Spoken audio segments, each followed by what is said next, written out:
ಆಘಾತವೂ ಹೌದು. ಪ್ರಾಮಾಣಿಕ ಅಧಿಕಾರಿಗಳಿಗೆ ಆತ್ಮಹತ್ಯೆ ಭಾಗ್ಯ. ಪರಶುರಾಮ್ ನಾಯಕ್ ಸಬ್ ಇನ್ಸ್ಪೆಕ್ಟ್ರು ಯಾದಗಿರಿಯಲ್ಲಿ ಆತ್ಮಹತ್ಯೆ ಮಾಡಿಕೊಂಡ್ರು. ಚಂದ್ರಶೇಖರನ್ನು ಶಿವಮೊಗ್ಗದಲ್ಲಿ ಆತ್ಮಹತ್ಯೆ ಮಾಡಿಕೊಂಡ್ರು. ರುದ್ರೇಶ್ ಯಡವಣ್ಣನವರು ಬೆಳಗಾಂನಲ್ಲಿ ಆತ್ಮಹತ್ಯೆ ಮಾಡಿಕೊಂಡ್ರು.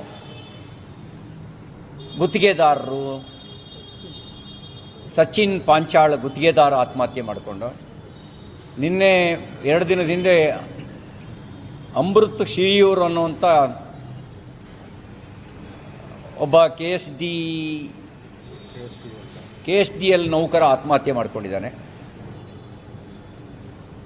ಆತ್ಮಹತ್ಯೆ, ಪ್ರಾಮಾಣಿಕ ಅಧಿಕಾರಿಗಳಿಗೆ ಆತ್ಮಹತ್ಯೆ ಭಾಗ್ಯ, ಭ್ರಷ್ಟಾಚಾರ, ಬೆಲೆ ಏರಿಕೆ, ಇದು 1.5 ವರ್ಷದ ಇವರ ಕಾರ್ಯದ ವಿಧಾನದ ಅವಲೋಕನ ಅಂತ ನಾವು ಹೇಳ್ಬೋದು.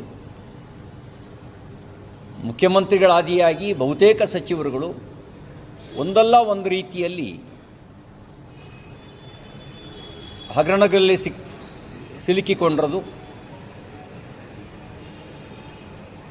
ಮಾನ್ಯ ಪ್ರಿಯಾಂಕ್ ಖರ್ಗೆ ಅವರು ಉಳಿದವ್ರ ಬಗ್ಗೆ ಏನು ಹೇಳ್ತಾ ಇದ್ರು ಅದು ನನಗೆ ಅನ್ವಯ ಆಗಲ್ಲ ಅಂತ, ನಾನು ಉಳಿದವ್ರಿಗೆ ಹೇಳಕ್ಕೆ ಮಾತ್ರ, ಅದು ನನಗೆ ಅನ್ವಯ ಆಗಲ್ಲ ಅನ್ನುವ ಅವರ ನೀತಿ.